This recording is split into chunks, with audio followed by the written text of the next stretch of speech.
بسم الله الرحمن الرحيم. اللهم صل وسلم وبارك على سيدنا محمد وعلى آله وصحبه أجمعين. مشاهدي الكرام، السلام عليكم ورحمة الله تعالى وبركاته. إن شاء الله تكونوا بخير وعلى خير. مساء الخير، مساء النور، إن شاء الله تكونوا بخير وعلى خير إن شاء الله. مشاهدات كريمات، عندنا شوية غرس اللي هو التمر المرحي كما يقولوا الآخرين، وعندنا هنايا دقيق السميد يعني هنا هذا مكتوب فيه متوسط، بصح لو كان تلقاي خشين شويه، ماهوش الخشين تاع البسبوسه تاع قلب اللوز، ولا المهم يكون شويه خشين، ما يكونش رطب. هذا يبان لي انا شويه هو يعني هذا الكسره هذه اللي نهرسوها نهرسوها مادام راح تتهرس، يقول ديما ديري لها الدقيق ويكون شويه حرش، ما يكونش رطب. سما يخبزوها بهكا بالدقيق ويكون شويه حرش. على هذا يبان رطب، يبان يعني. المهم هي انا النساء الكبار اللي سمعتهم بكري يقولوا ديما كي يبغيو يديروا الكسره اللي راح تتهرس، سواء هذه ولا تاع اللي يسقيوها تاع المرقه عربوز، ولا كسره تاع شخشوخه الرزامه ولا كذا. المهم الكل يقولك لازم الدقيق يكون شويه حرش. هنا انا نتاعي شويه ماهوش حرش بزاف. هنا واش راح ندير؟ راح نبسسها هنا ثاني تبساس البنات يرجع لكم. انا على كيما نقول على عقليتي، مادام رايحين نسقيوه بالدهان والزبده ويسمى ما كان له نبسو بزاف، ما يتبسش كيما تاع الزيراوي يديروا 3 كيلات بكيله، ولا يبسو حتى يقول مبسس. حنا الرفيس نتاعنا الشاويه كي يديروا الرفيس راهم ينقصوا في التبساس وكل، يعني انا هكا. بصح شفتهم حتى العزاج تاع بكري شفتهم ديما ينقصوا شويه تبسس، يعود مبس يعني كسره مبسه، بصح ماهيش كيما هذيك تاع الزيراوي الكسره هذيك ما يديروا لها بزاف، خاصه هذا كان شفت اخرين في قسنطينه. في قسنطينه تجيب 3 كيلات، سواء كيله بول كبير ولا صغيره ولا واش دارت مع وحده تاع زيت اللو، تبخو بالماء وتبلاطيه في الصينيه وديروا في الكوشه يحمر، ومن بعد زيد تغرجوا، ومن بعد تروح تذوب لك لايبر كميه تاع لابيل ولا تاع المهم تاع المارغرين، وتزيد تسقيه. هنا يعود فيه ليدان بزاف. على هذه نتاوعنا بكري كيبغيو يديروا الرفيس النافسه والا هكا للضياف وقت العشيه كيما دروك هكا وقت تقدري تحطيه. هو يعني هذا يتكلفي كل وقت. كاينين نساء تاع بكري شفتهم ينوضوا الصباح بكري تخبز الكسره تهرسها ودير الدهان كيما قلت لكم. هما بكري كانوا يديروا الدهان بزاف. انا اليوم ما عنديش الدهان وما لقيتش صراحه، نحوست نشري شويه ما لقيتش، مالا قلت نديرها حتى انا بلا بيع. انا راح نتاعي انا لابير تاعي راه نخلط شويه زيت الزيتونه، الباقي هاي الزبده. انا الزبده كي تساعدني، ما انا كي ناكلها ما تساعدنيش الزبده، سواء لابير المارغرين. المهم نزيد لها ديما شويه زيت زيتونه، بصح راح نقسمو هنايا النص نخليه هكا، نص ندير له شويه زيت زيتونه. المهم هنايا راح نبسو كيما قلت لكم الطريقه تاع تبسس شويه برك، ماهوش بزاف وماهوش ما نبسوش، يسمى يتبسس تاع كسره راح تتهرس. هنا راح نكب هنا ونشوف، خاطرش راح ندير كميه برك نتاع بسم الله نتاع. انا درت شويه ربح كيما شفتوني، وهنا التبساس هذه الكميه مانيش راح نزيد. هنا راح يتبسس وبزاف، خاطرش كيما قلت لكم لازم يعني العبد كي يبغي ياكل نفسه هكا يدير ينقص شويه ليدان. والطريقه هذه نتاع الرفيس راهي تختلف كيما قلت لكم، كيما تاع الزيراوي. انا شفت وحده في قسنطينه والرفيس القسنطيني هما كانوا فيما يقولوا الرفيس القسنطيني هكا. انا يبان لي بزاف هكا، عندي انا يبان بس. هنا التيله كان قاعده عطيلو هكا دعكه شويه حتى يدخل الزيت هذا في الدقيق، ومن بعد كبي غير شويه ربح اللي شتوني درتو. تقدري تضيفي شويه سكر كان بغيتي باش يجيك شويه احمر، ولا بصح عادي. انا يعني انا تفكرت راح ندير طرف بصح ما نديرش بزاف. مره درنا له مغرف تاع عسل تاع المقروب، يعني صفه هكا تاع السكر برك كيما تاع الملح، ماهوش بزاف. بصح يعني صراحه انا قاعد قلت لكم نهرب شويه، نقص شويه ليدام وشويه حلاوه وشويه يعني الحوايج هذا كله فيتهم يعني صراحه. كيما هنا انا يبان لي نبس بصح في دقيق تعطيك الكيلات، تقول لك مثلا ديري 3 كيلات بكيله، هذاك يجي ميدن بزاف. كاين اللي ياكل على الطريقه هذه، كاين. المهم راهي تختلف الطريقة من دار لدار، من بلاصة لبلاصة. دروك تلقاي هنايا عندنا حنا نديرو هكا، وكيما قلت لكم حنا عندنا في الكريف تاع الشاوية في تاعنا تاع الدوار نتاعنا بكري العزايج الكبار ما يبسوش خلاص كيما هكا. كيما انا دروك انا زعما نقصت بصح ديروا له غير شويه برك هكا باش تقولك باش كي تهرسيه يتفتت، ومن بعد عاد يذوب الدهان ولا يديروا هما يخلطوا زيت الزيتون يخلي الدهان وتذوب الدهان هذاك تقولك هو يكفي ومسقي بالدهان، يسمى مسقي بالدهان ولا بلا بال ولا بزاف يقام. هما يشوفوا الحاجه اللي تناسبك. كيما انا كيما قلت لك السكر والليدان بغيت نقص شويه هكا وفي كلش ثاني نفسه هذاك اللي درته في اول فيديو نتاعي في القناه تاعي الرفيس للمراه النفس.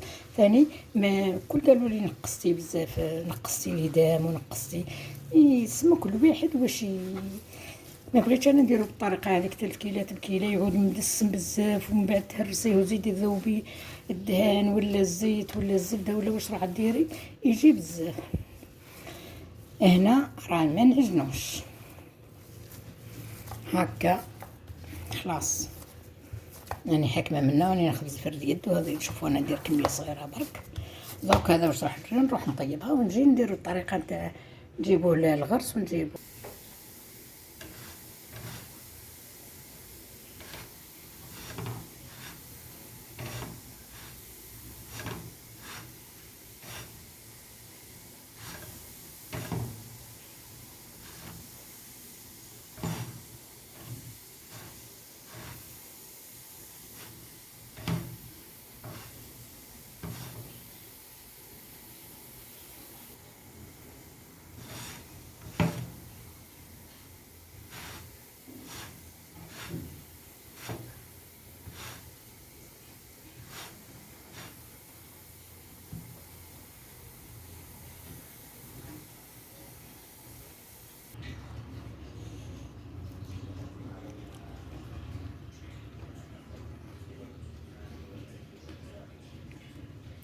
بنينه بنينه البنات بواحد الطريقه كسره كي تزربي تشكل فيها تخبزي بالزربه ولا.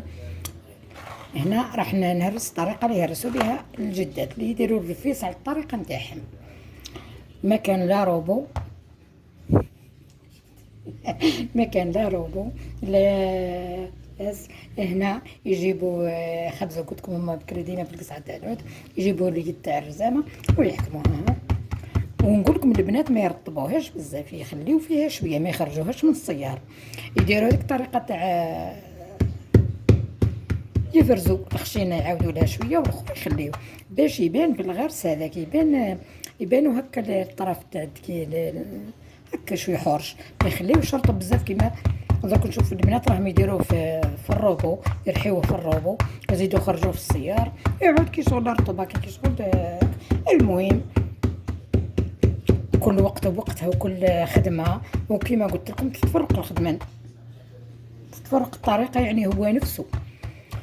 الرفيس سواء قلت لكم اللي درتو انا في المره الاولى خلاص الرفيس بالرمان والبيض شرشم النافصه اللي درتو انا في المار الاولى خلاص كي درت سواء هذا نتاع الغرس سواء الرفيس تاع الكسره وحدها ثاني هذه الكسره يخبزوها كيما هكا ما يبسوهاش. هذه يبسوها شويه شويه يعني تقريبا ما يبسوهاش ويسقيوها بالحليب. يعني درتها انا في فيديو من الفيديوهات في شي هذيك المناسبه وقت الشتاء في فسوف موش في فسوف هذيك ثاني يهرسوا غير يخبزوها عادي ماء وملح ويهرسوها بطريقه تجي خشينه يعني يفتوها تقريبا باليد تجي خشينه كيما هكا. هذيك واش يديروا لها يروحوا يسخنوا الحليب هكا كي ياخذوا يحلبوه جديد يسخنوه يكبوا يطيبوه يعني يغلي يكبوا عليها كيما نقولوا حنا الله يبارك باللاره نتاع دهن في وسطو ياكلوا منه ومنه. هذيك ثاني وكله صحيه. هكذا البنات شوفوا النساء تاع بكري يعني الطريقه نتاعهم بس ما كانش عندهم هذا الحوايج اللي عندنا احنا درك. انا عندي انا اللي راح ناكلو انا يبان لي بزاف هو انا يعني عندي انا نبغي نقص شويه هنا زيت بساس باش كي ندير الزبده ولا الدهان ولا يجي نورمال. عندي انا اللي ما يبغيش ليدان بزاف وكاين اللي يديروا. حنا ثاني تاوعنا النساء ذكيات بزاف، يقولك نقصوا شويه الإدام مع اللي كنديروا لها الدهان، يقهمها تعود ما تاكلش بزاف، ما تخضرش، هما يديروا الصباح الفطور ولا يديروا لا. هذا هو البنات الطريقه نتاعنا نتاع الجدات تاع بكري، هكا يديروا، ما يديروش بزاف. شوفي كيفاه دير له باش تجي الاخر الرطب يروح شويه هكا، وهذا تعاود له دير له بالطريقه هذه. طبعا نقول لها السحزو الزيغ ويا وزير نقلي اسعاوذو ويا اسبعد غما. هسا كاع غنقرفيس للغرس الدهان ولا الشغل يروح دابا يغدو يقولوا فيغش اني غنقص الزبده وخلاص. تشاسر نقلي زيت وزيتون الا نخص هذه تشمين هذه تشمين بصح. هني تقني ثي مغرين زيك تقلي الدهان الا نروق لك السنس، غتكس الدهان دا جديد غيا سمام، تاوي الرفيز تاوي حبايدين دقله مالان نغدر ذا الغرس ستوت يمين السقام ما ذي تربط تاوي الرفيز الغرس السقام هما وفي السكوب دهان ومن بعد توعى غرس غروم غروم بغير هذه ولا ذا الرفيس وتسترس يثمزور ثني غير نيجي وني غير خدام. المهم الوقت نسني هنا نزيك غرسنا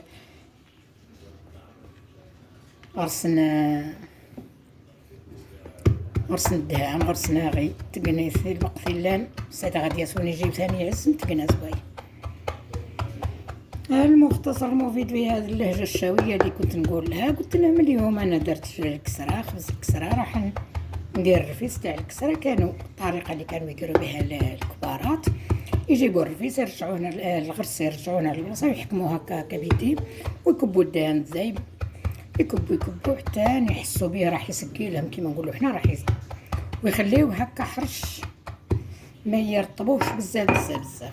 كي ديري له الغرس راح يبانوا فيه الفتاتات نتاعو، ماهوش هنا يعني ماهوش حرش بزاف، ممكن يبان لكم هذا بصح مليح يعني كيما نقولوا حنايا هكا فتات مفتت شويه مع كي يديروا الغرس. انا مش ندير هذيك الطريقه تاع اللي عندنا والغرس هذيك انا ما تعجبنيش، كل واحد والطريقه نتاعو كل واحد كيف يبغي الخدمه. راح نجيب نذوب شويه كيما قلت لكم ما عنديش الدهان، راح ندير الزبده ندير فيها الغرس ونجي نسكيو المقدار اللي راح يتكل. اللهم صل وسلم وبارك على سيدنا محمد وعلى اله وصحبه اجمعين. مشاهدينا الكريمات مرحبا بكم. هاي المرحله الثانيه والاخيره نتاعي. راح ندير شويه برك لابيل باش نزيد له زيت زيتونه. هذه لابار تاعي انا راح نديرها، انا حطيت القهوه طيب والباقي هكا، الباقي راح نزيد له زيت زيتونه.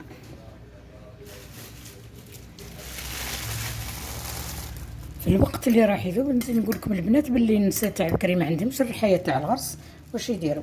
يجيبوا يحطوه هكاك في الكاس ينقيوه بيديهم، ينحيو له العلفه ينحيو له هذاك، ومن بعد واش يديروا اللي راح ديروا الطمينه، تجيب ليه السيار هذاك الكبير تاع القمح والشعير وهذاك تحطوا هذا الغرس باش يذوبوا مع بعضهم. نروح نحطهم يطيبوا. كمل لكم على راه كفايه. من بعد يجيبوا الغرس هذاك واش يديروا بعد ما تنقيوهم تعجنوا تجيب السيار تخرجوا من السيار هذا اللي راح ديروا الطمينه باش يجيها رطب يجيها وخرج من السيار كي شغل تلحى. والا راح ديروا الرفيس التونسي ولا يحطوه هكا كي نكيوه يحطوه في الكسعه يكبوا عليه ويعجنوا ويرجع هو.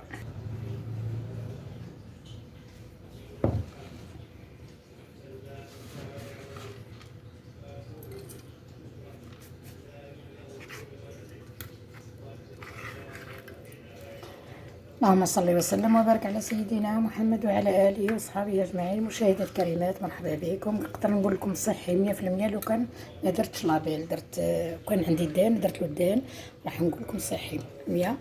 الغرس مليح افضل من السكر. شوفوني انا ما نديرش السكر، راح نكتفي بالحلاوه نتاع الغرس، وهذا خاصه الاولاد تاعكم لو كان ديروا لهم هكا افضل من ديروا السكر.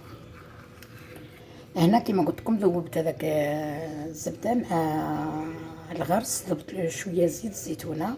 هذا راح نخليه من بعد نزيد ندير الدهان ولا استغفر الله الدهان ما كانش هنا. هذا هو الرفيس نتاعنا، الرفيس بالغرس صحي مفيد مليح بدون سكر. درك نشوفوا.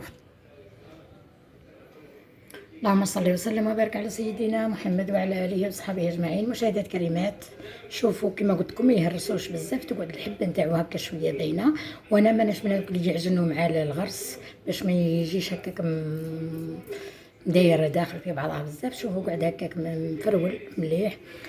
باش بغيتي تعقبيه باش عندك، المهم انا درت قهوه، عندي قازوز راح نعقب بيه، وهذا من بعد شويه اللي بغى ياكل. المهم الشيء اللي عندك تقدري تضيفي له هنا الرمان، يعني انا هذه تاع الغرس ما شفتهمش يديروا له الرمان، بصح تقدري تزيدي له باش تعقبي بيه. وهذا هو اليوم الرفيس تاعنا بالغرس، روعه، صحي ومفيد. مره اخرى في فيديو اخر ان شاء الله، ودمتم